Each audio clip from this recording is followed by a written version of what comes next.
Hello ka-organic, good morning, welcome to my vlog. So before ako magpatuloy sa mga hindi pa nakasubscribe sa ating YouTube channel, please click like and subscribe para updated kayo sa next video na i-upload ko. Thank you very much. So dito tayo sa garden natin, no, sa ating gulayan. Ito is bok choy, naturally grown bok choy.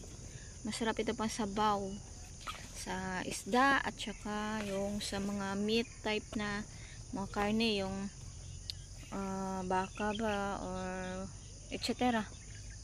Ayan. Parang pichay lang din ang pagluto nito. Ayan.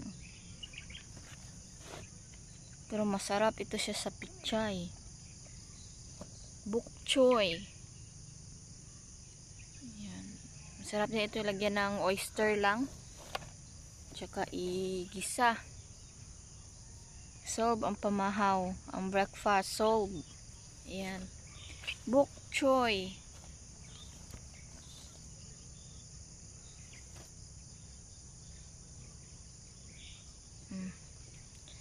So yun lang muna for today's video. Thank you for watching.